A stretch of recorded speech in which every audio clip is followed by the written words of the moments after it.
notre compréhension des mystères de notre planète et de l'univers reste incomplète. Des météorites étranges aux artefacts créés par des visiteurs extraterrestres.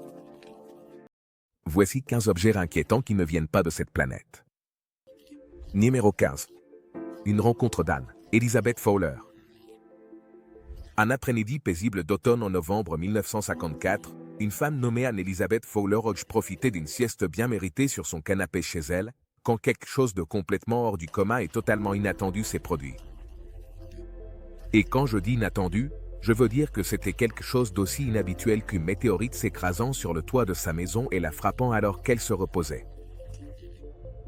C'est ça.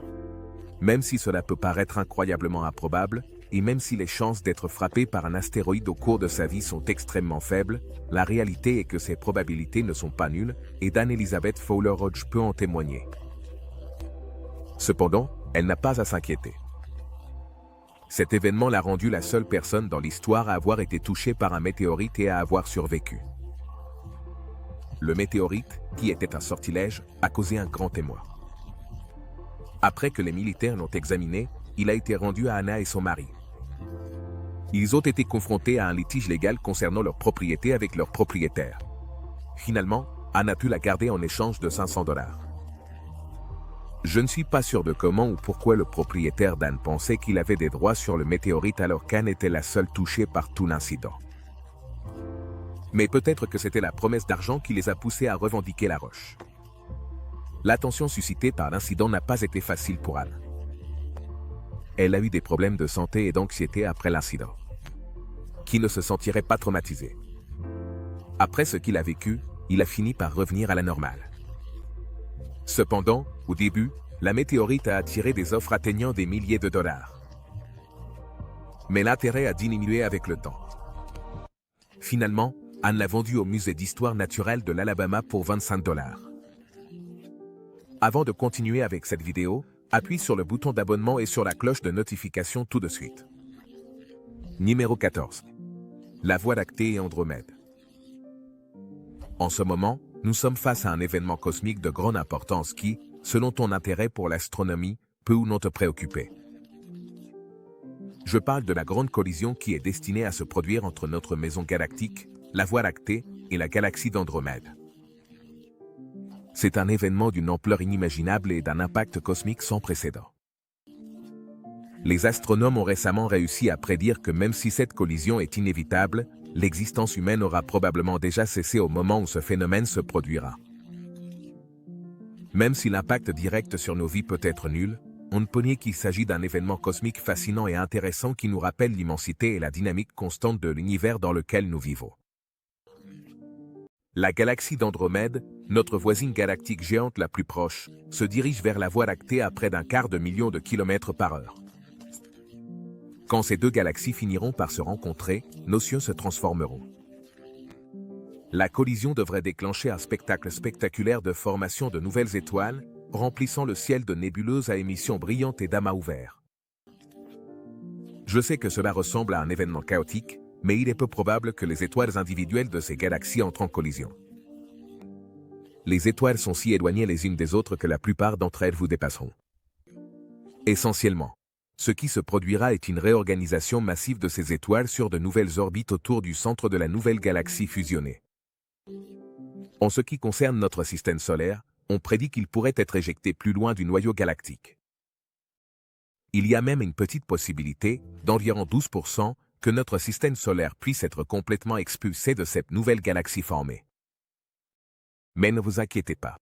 Même si cela se produit, il est peu probable que cela affecte directement les planètes elles-mêmes. Ça a l'air catastrophique, mais les deux galaxies sont si gigantesques que ça ne nous affectera pas. Numéro 13. Mégacomète en approche. Maintenant, laissez-moi vous parler d'un autre événement spatial qui, à première vue, peut sembler catastrophique. Cependant, je veux vous assurer que ce n'est pas vraiment une source d'inquiétude, du moins pas pour le moment. Récemment, il y a eu des nouvelles qui viennent des profondeurs de l'espace. Plus précisément depuis la lointaine nébuleuse d'Or, à propos d'un visiteur de proportions gigantesques qui se dirige vers nous. Ce visiteur trace son propre chemin, avançant lentement mais sûrement vers notre propre système solaire.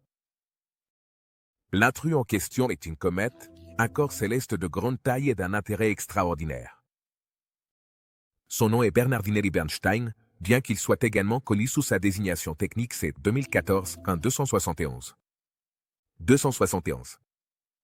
Il a été découvert pour la première fois par les astronomes Pedro Bernardinelli et Gary Bernardinelli. Cette comète est extraordinaire en raison de sa taille immense. Elle mesure environ 100 km de large. Et peut-être même encore plus grande. Même si son arrivée semble apocalyptique, il n'y a pas lieu de s'inquiéter. Lorsque cette mégacomète s'approchera de notre système solaire en 2013, elle sera encore à 1 milliard de kilomètres du Soleil. Il passera en toute sécurité près de Saturne et d'Uranus. Cette distance est suffisante pour ne pas représenter une menace pour la Terre. Cependant, cela offre une occasion unique aux astronomes. Sa taille et son activité à une si grande distance du Soleil sont inhabituelles. En l'observant, les scientifiques espèrent en apprendre davantage sur la composition et le comportement de ces errants célestes. Numéro 12. Éruption solaire catastrophique. Les éruptions solaires apparaissent comme une lueur intense et soudaine d'une région du Soleil. Sa durée varie entre quelques minutes et plusieurs heures, et c'est un phénomène assez courant. Cependant, ces dernières années, l'inquiétude concernant les éruptions solaires a augmenté. Le Soleil a un cycle de 11 ans caractérisé par des variations dans l'activité solaire, y compris les taches solaires et les éruptions solaires.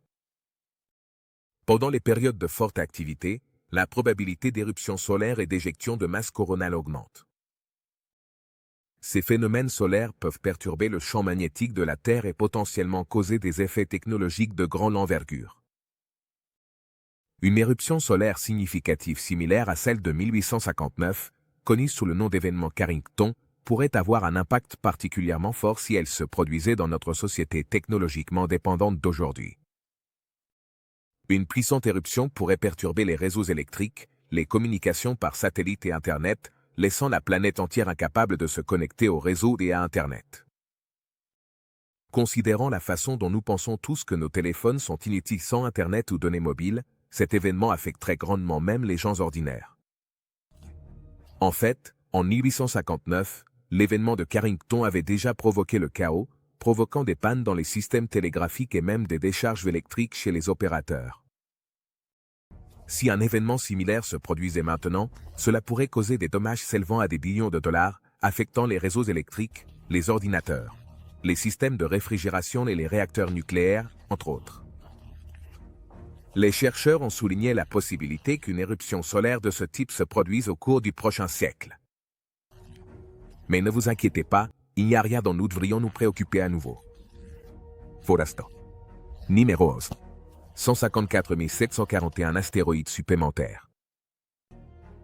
C'est une découverte qui, bien que brève dans sa présentation, est profondément préoccupante.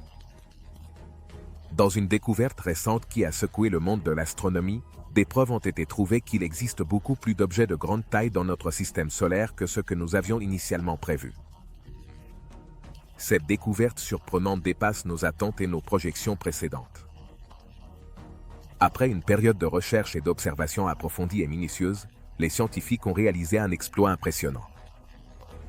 L'identification de plus de 150 000 astéroïdes qui résident dans les limites de notre système solaire. C'est un témoignage de l'immensité et de la richesse des corps célestes qui partagent notre espace cosmique. Ce qui est encore plus inquiétant et mérite une attention urgente, c'est que beaucoup de ces objets célestes sont catalogués comme des astéroïdes, des tueurs de planètes. Ces astéroïdes, qui portent ce nom si sinistre, sont particulièrement grands, avec un diamètre dépassant les 10 km. La véritable ampleur de ces objets peut être effrayante. Et son potentiel à causer des dommages significatifs et catastrophiques à notre planète ne peut, et ne doit, être sous-estimé. D'un autre côté, parmi ces corps célestes, il y en a d'autres qui sont classés comme des astéroïdes tueurs de villes. Ces roches spatiales sont plus petites que leurs homologues destructrices de planètes, mais leur potentiel destructeur reste considérablement terrifiant. Bien que leur nom puisse être moins intimidant, les dégâts qu'elles peuvent causer sont immenses. Apprendre cela n'est pas exactement réconfortant, mais c'est vital pour notre compréhension et notre préparation aux défis potentiels que l'espace peut présenter. Numéro 10. Les pierres Dropa. Les pierres Dropa sont l'un des objets les plus mystérieux trouvés sur Terre. Selon les dires, une expédition archéologique dirigée par Kiput a découvert en 1937, dans les montagnes de Bayanar, 716 disques en granit avec des marques ressemblant à des hiéroglyphes. Âgés d'environ 12 000 ans, ces disques, qui mesuraient supposément environ 30 cm de diamètre, présentaient de minuscules hiéroglyphes dans des rainures, formant une double spirale à partir d'un trou en leur centre. L'histoire affirme en outre que ces disques ont été créés par des extraterrestres connus sous le nom de Dropa, après qu'un ovni se soit écrasé dans la région frontalière sino-tibétaine. Cette histoire entière a été créée et publiée par Tsunon Nui, qui a fait face au ridicule et s'est exilé au Japon, mourant peu de temps après.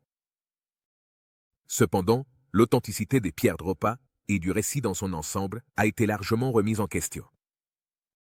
Après tout, qui croirait facilement que des extraterrestres sont responsables de plusieurs pierres? La traduction supposée des hiéroglyphes du disque et les événements ultérieurs ont été accueillis avec scepticisme. Les noms et les sources associées à cette histoire n'ont pas été corroborés, et l'existence de chercheurs soviétiques ou chinois n'a pas été vérifiée. Travaillons sur ces pierres. La tribu Dropa, des bergers nomades tibétains, diffère de leur description en tant que petite race extraterrestre.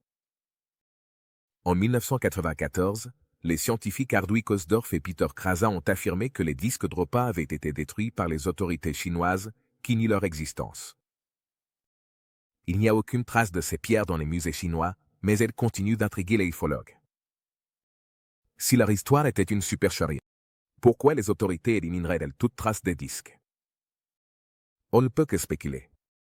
Numéro 9. Oumuamua. En 2017, les astronomes du monde entier ont été absolument perplexes et fascinés par l'apparition inattendue d'un mystérieux visiteur venu d'au-delà des confins de notre système solaire. Cet objet, nommé Oumuamua, un mot qui en hawaïen signifie littéralement « un messager qui arrive de loin », est arrivé dans notre système solaire en apportant plus de questions que de réponses. Ce qui a totalement étonné les astronomes, c'était la vitesse à laquelle Oumuamua se déplaçait. Cet objet interstellaire voyageait à une vitesse vertigineuse de 300 miles à l'heure, une vitesse bien trop rapide pour tout objet provenant de notre système solaire. Cela a conduit à la conclusion immédiate qu'Oumuamua était, en effet, un voyageur interstellaire, un objet qui était arrivé dans notre système solaire depuis un endroit inconnu du vaste univers qui nous entoure. La trajectoire de son voyage semblait commencer en direction de la constellation de Lyre, l'une des 88 constellations officiellement reconnues dans notre ciel. Cependant, l'emplacement exact d'où Oumuamua a commencé son long et solitaire voyage à travers l'espace interstellaire reste un mystère que les astronomes du monde entier continuent d'essayer de percer. L'apparence et le comportement de l'objet ont contribué au mystère. Oumuamua est allongé, comme un cigare, mesurant environ 16 km de long, pour un de large. Cette forme est inhabituelle par rapport aux astéroïdes et aux comètes que nous avons l'habitude de voir dans notre système solaire. Après sa brève visite, Oumuamua est maintenant en route pour quitter le système solaire, pour ne jamais revenir. Malgré l'étude approfondie, nous ne savons toujours pas grand-chose sur ce visiteur interstellaire. S'agit-il d'un vaisseau contrôlé par des extraterrestres ou d'un corps céleste ordinaire? Numéro 8. Un trou noir rebelle. Dans l'étendue vaste et énigmatique de notre Voie lactée, les scientifiques ont fait une découverte révolutionnaire. Détection d'un trou noir de masse stellaire isolé. Imaginez un énorme vide avec une masse environ 7 fois supérieure à celle du Soleil. Silencieusement, il parcourt l'espace à la vitesse incroyable de 45 km par seconde. Cette vitesse, qui équivaut environ à 100 000 km par heure, est si rapide qu'elle pourrait couvrir la distance de la Terre à la Lune en moins de 3 heures. À première vue, cela semble être l'intrigue parfaite pour un film de science-fiction dystopique, plein d'intrigues et de mystères. Mais si vous avez eu l'occasion de regarder nos autres vidéos consacrées au vaste et mystérieux cosmos, ou si vous avez passé du temps à lire sur l'espace et ses innombrables énigmes, vous saurez que ce trou noir voyou, bien qu'il puisse sembler menaçant, n'est pas vraiment source d'inquiétude. En réalité, notre intention n'est pas d'alarmer, mais d'éduquer.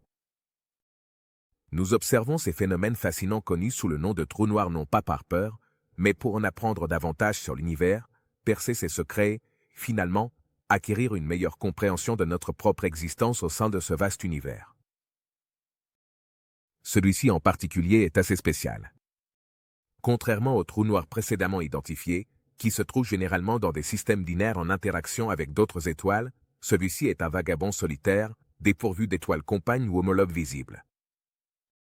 Cet isolement en fait un objet d'étude rare et précieux, et non pas le centre d'attention. Numéro 7. OVNI, Antarctique. Situé dans l'immense et désolée étendue glacée de l'Antarctique, près de l'imposant et majestueux mont Paget, un objet intrigant et énigmatique a été découvert. Cette image surprenante, qui a été localisée grâce à la plateforme Google Earth, semblait montrer un objet mystérieux, possiblement extraterrestre, enfoncé et semi-enterré dans le blanc et éternel manteau de neige de la région. L'observation de cet objet inconnu a donné lieu à un certain nombre de spéculations et de théories allant d'une possible observation d'OVNI à l'atterrissage en catastrophe d'un vaisseau inconnu, alimentant le mystère et l'intrigue sur l'inconnu et ce qui peut être caché dans les profondeurs de notre propre Terre. L'objet, apparemment hors de son contexte dans le paysage blanc, a encouragé les théories du complot sur l'activité extraterrestre sur notre planète. Cependant, malgré les prétendus liens extraterrestres de cet étrange objet, beaucoup affirment que cette image est fermement ancrée sur Terre. L'analyse des experts a révélé que ce qui était au départ considéré comme un objet volant non identifié était en réalité un phénomène naturel. Un géologue, Richard Waller, a expliqué que l'image représente probablement les séquelles de l'effondrement d'une partie d'un glacier suspendu. Mais au final, que cet objet soit un ovni ou non reste un sujet de débat. Numéro 6. Retrait de la Station spatiale internationale. Maintenant, voici quelque chose qui, encore une fois, ne s'est pas encore produit, mais qui pourrait susciter des inquiétudes. Vous voyez, en 2031, la Station spatiale internationale, ISS, sera retirée. Et cela marquera un événement significatif dans les annales de l'exploration spatiale. Depuis que son premier module a été mis en orbite en 1998, l'ISS a été un phare de succès scientifique dans la coopération internationale. On orbite autour de la Terre toutes les 90 minutes, à une distance d'environ 400 km au-dessus de la surface. Ce laboratoire flottant a contribué à de nombreux progrès scientifiques et est habité sans interruption depuis l'année 2000. Cependant, l'ISS ne peut pas fonctionner indéfiniment et sera inévitablement retiré du service.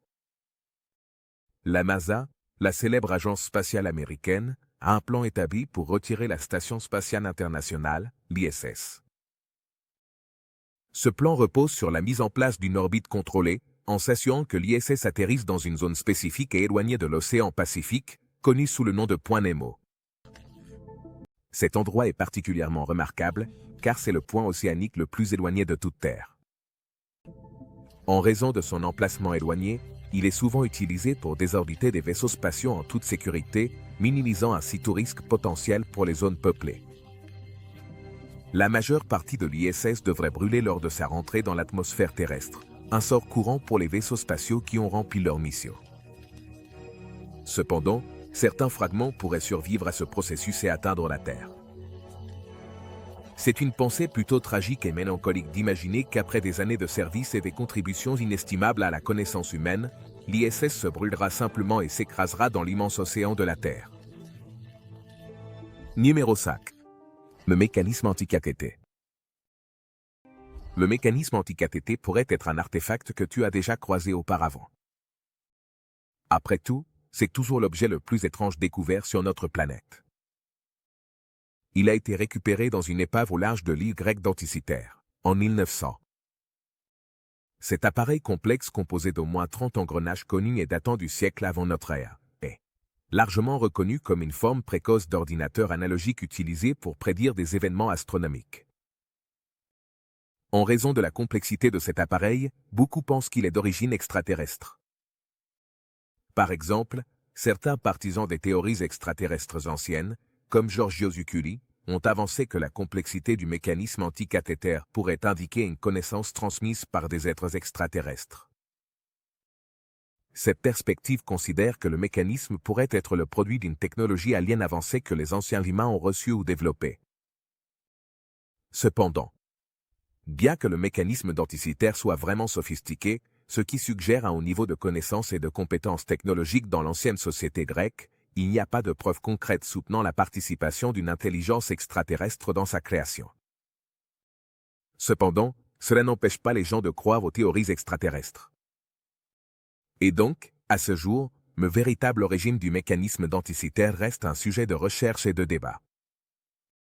Numéro 4, le satellite Chevalier Noir. Alors, voici l'une des conspirations extraterrestres les plus anciennes et les plus en vue. Si cette théorie est correcte, il y a un vaisseau extraterrestre en orbite proche de la Terre qui y est depuis l'âge de pierre. Les défenseurs de cette théorie suggèrent que la NASA et plusieurs gouvernements ont activement dissimulé son existence. Pourquoi? Eh bien, c'est aussi un mystère. L'une des premières preuves clés de l'existence du satellite du Chevalier Noir remonte à 1899, lorsque Nikola Tesla a reçu des signaux électriques inattendus dans son laboratoire du Colorado. Il a cru que ces signaux provenaient peut-être d'êtres intelligents de l'espace, ce qui a conduit certains à suggérer rétrospectivement qu'il s'agissait de communication du satellite du Chevalier Noir. Des décennies plus tard, en 1954, le chercheur d'OVNI Donald Coe a affirmé que les forces aériennes américaines avaient détecté 2 satellites en orbite autour de la Terre, bien qu'à l'époque, aucun pays ne disposait de la technologie nécessaire pour les lancer. Plus tard, en 1960, la marine américaine a détecté un objet sombre en orbite, qui a d'abord été pensé comme un satellite espion soviétique, mais qui a été plus tard identifié comme des débris spatiaux d'un satellite des forces aériennes. Les théories conspirationnistes autour du satellite du Chevalier Noir ont pris de l'ampleur avec une photographie de la NASA de 1998, qui a capturé un étrange objet en orbite. Les théories du complot ont rapidement étiqueté cet objet comme étant le satellite du Chevalier Noir. Cependant, la NASA a expliqué que l'objet sur la photo était une couverture thermique, qui s'était détachée lors d'une mission de construction de la Station spatiale internationale. Malgré les nombreuses affirmations contradictoires, le grand nombre d'événements liés au satellite du Chevalier Noir en fait l'une des histoires d'extraterrestres les plus convaincantes qui ait jamais existé. Numéro 3. La batterie de Bagdad. Croirais-tu que les gens connaissaient les batteries il y a des milliers d'années, quand les Romains étaient occupés à se battre? Ça peut sembler invraisemblable, mais c'est ce que prouve la batterie de Bagdad, si elle est légitime. Découverte près de Bagdad, en Irak. On pense qu'elle date de la période Parthe, entre 250 avenue Jésus-Christ et 224 après Jésus-Christ environ. Et le 224 après Jésus-Christ environ. Cependant, certaines sources suggèrent qu'elle pourrait être de la période sassanide ultérieure, entre 224 et 650 après JC. La découverte a été réalisée en 1938 par Wilhelm Kühni, un assistant du musée d'Irak, qui a trouvé ces jarres dans la collection du musée et a proposé qu'elles pourraient être des batteries anciennes.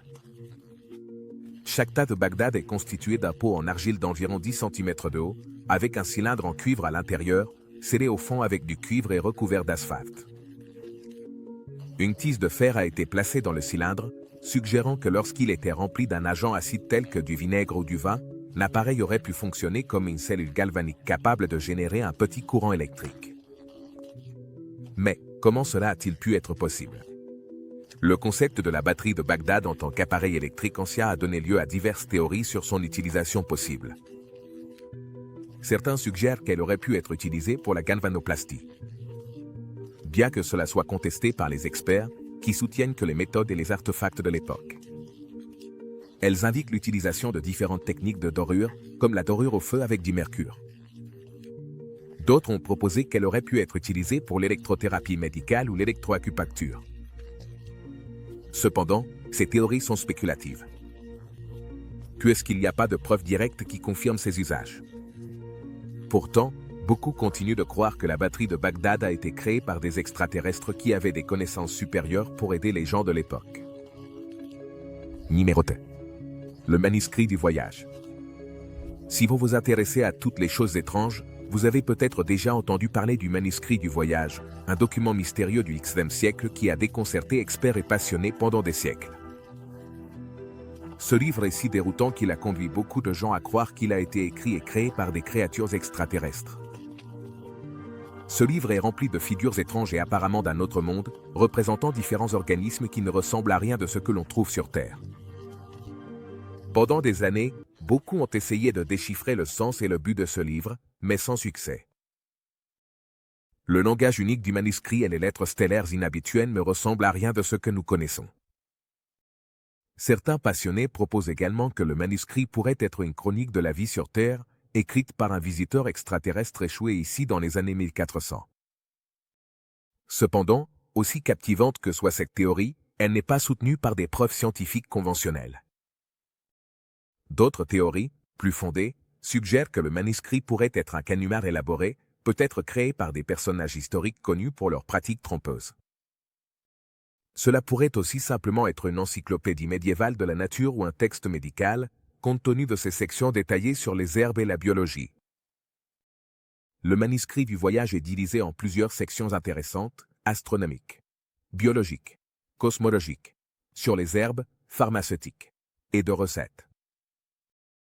Chaque section contient des illustrations allant de cartes astrologiques peu conventionnelles, jusqu'à des dessins de plantes indéfinissables et des diagrammes étranges. Numéro 1. Les sphères de Klerksdorp. Les sphères de Klerksdorp, également connues sous le nom de Bimoki ou sphères d'Otostal, ont été découvertes par des mineurs sud-africains dans les années 1970. Qu'est-ce qui les rend si captivantes? On estime qu'elles ont environ 3 milliards d'années, et leur précision et symétrie inhabituelles ont suscité de nombreuses théories. Certaines d'entre elles s'aventurent dans le domaine de la participation extraterrestre. Les sphères de Klerksdorp. Elles varient en taille et sont principalement composées d'hématites, ce qui leur donne une couleur brun rougeâtre. Sa caractéristique la plus frappante est les sillons concentriques ou crêtes qui entourent sa surface. Ces caractéristiques ont amené certains à spéculer sur leur formation et leur but, avec des théories allant des processus géologiques naturels aux vestiges d'anciennes civilisations, et oui, même à de possibles origines extraterrestres. L'une des théories les plus extravagantes suggère que ces craintes sont des preuves de visites extraterrestres anciennes ou d'artefacts technologiques laissés par des civilisations avancées de l'espace. L'idée exploite notre fascination pour l'inconnu et la possibilité de vie intelligente au-delà de la Terre. En revanche, la communauté scientifique s'accorde à dire que les sphères de Klerksdorp sont une merveille naturelle, formée par un processus connu sous le nom de concrétisation. Dans ce processus, les minéraux se précipitent et se solidifient autour d'un noyau, donnant souvent lieu à des formes sphériques. Malgré l'attrait d'explications plus exotiques, le processus de concrétisation correspond à notre compréhension actuelle des phénomènes géologiques. Merci de nous avoir regardés. On se voit au prochain.